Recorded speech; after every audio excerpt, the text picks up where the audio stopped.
In this video, you are going to hear the story of a little girl whose name disappeared for almost half a century and only. Her name was Rea Rasmussen. For decades, she was known only as the middle child in the barrel one of 4 unidentified victims found hidden in rusted metal drums in the woods of New Hampshire. On paper, her life began like millions of others in America. A birth certificate in California in 1976, a line of ink that recorded that a girl named Rea was born to a young mother called Elizabeth Pepper Reed and a father named Terry Rasmussen. But nothing about the man who fathered her was ordinary. He was already living like a ghost in his own life, moving under fake names, drifting from job to job as an electrician or handyman, charming women, then isolating and controlling them. Into that world of lies and sudden disappearances, Rea arrived as a baby who had no choice about who was carrying her. Somewhere in the late 1970s, Pepper Reed and little Rea simply vanished from their California surroundings. There was no clean break, no proper goodbye, no clear trace in school records or medical files. One day, relatives heard from Pepper. Sometime later, they realized they hadn't heard from her at all. Terry Rasmussen had already begun the pattern that would later earn him the nickname the Chameleon. He changed names, changed jobs, changed stories. When things became complicated in one place, he moved on to another, taking with him the women and children who depended on him. Rea's childhood, instead of being marked by a stable address and a familiar neighborhood, was likely a blur of cheap apartments, trailers, and car rides to places where nobody knew their names. At some point on that road, Pepper died, almost certainly at Rasmussen's hands. Her body has never been officially found. That left Rea in the care of a man who had already killed once and who was capable of killing again. By 1978, Rasmussen had attached himself to another woman, a young mother named Marlies Honeychurch, who had 2 daughters of her own, Marie and Sarah. The last time Marlies's family saw them was at a holiday gathering in California.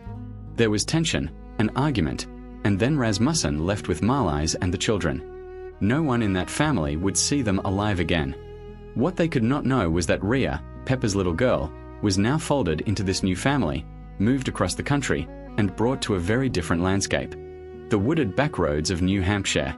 There, at some point in the late 1970s or early 1980s, the man who should have protected all 4 of those females made a different choice.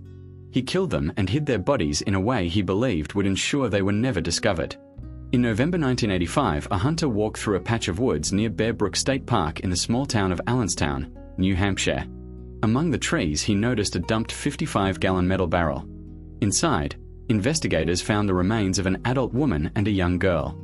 The bodies had been dismembered and wrapped. No names, no personal belongings that could identify them, only bones and fragments of clothing. The scene was disturbing and strange, but nobody yet understood that it was only half the story. 15 years later, in 2000, a state trooper searching the same area found another barrel of the same kind, not far from the first. Inside were the remains of 2 more little girls. One was older, one very small, perhaps 2 to 4 years old. She was younger than the oldest child, but older than the baby, the middle child in terms of age, the child the world would eventually learn to call Rea. For a long time, the 4 victims remained nameless. Forensic work could establish that they were related. The adult woman and 2 of the girls formed a mother-daughters trio. The remaining little girl was related to them, but in a different way, as if she were a cousin or half-sister. Investigators released clay reconstructions and artist sketches, aired the case on television, and chased down hundreds of tips from people who thought the woman might be their missing sister or the children their missing nieces.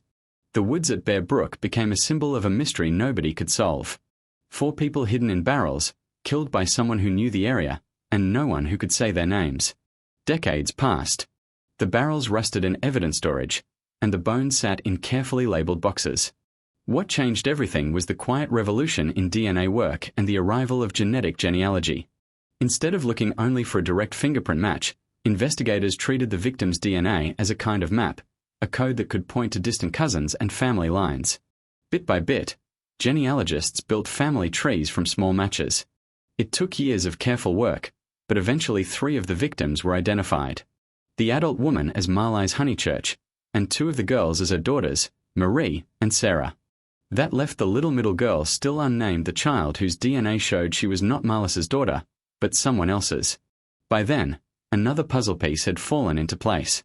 Separate investigations into a long-dead drifter named Terry Rasmussen had connected him to other missing women and to a little girl known as Lisa, who turned out to be a kidnapped child he had abandoned with strangers.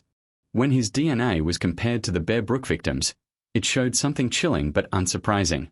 He was the biological father of the unidentified middle child. The girl in the barrel was his daughter. Her mother had to be another woman he had met and discarded somewhere along his travels.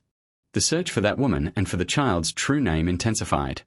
Genealogists turned their attention to Rasmussen's years in California. They studied old records, cross-checked family trees, and searched for a woman who had had a child with him and then dropped out of the paper trail entirely. The trail led to Elizabeth Pepper Reed, a young woman who had been involved with Rasmussen in the mid-1970s and then vanished from her family's life. A birth record from 1976 showed a baby girl born to Reed and Rasmussen in Orange County. The name on that record was Rea. Her age matched the estimated age of the middle child. Her genetic connections fit the web of relationship scientists were seeing in the DNA. Further comparison confirmed what everyone working the case already suspected. The little girl in the second barrel, the one who had spent decades as a Jane Doe, was Rea Rasmussen. That identification, announced almost 50 years after her death, did not change what had happened to Rea, but it did change how the world could talk about her. She was no longer a forensic label or a facial reconstruction. She was a person, with a name, a birth, a place and a family that had never even known she existed. For her extended relatives, the news was devastating and strangely healing at the same time. They had to absorb the reality that a man connected to their family had murdered his own daughter and hidden her as if she were trash. But at last they could say her name, grieve for her specifically, and imagine who she might have become. Rea's story is short in years but long in meaning. It shows how far a determined killer will go to erase his victims, and how far determined investigators will go to reverse that erasure. It is a story about a little girl whose entire life fit between a birth certificate in California and a rusted barrel in New Hampshire, and about all the people who refused to accept that the middle child would remain a nameless victim forever.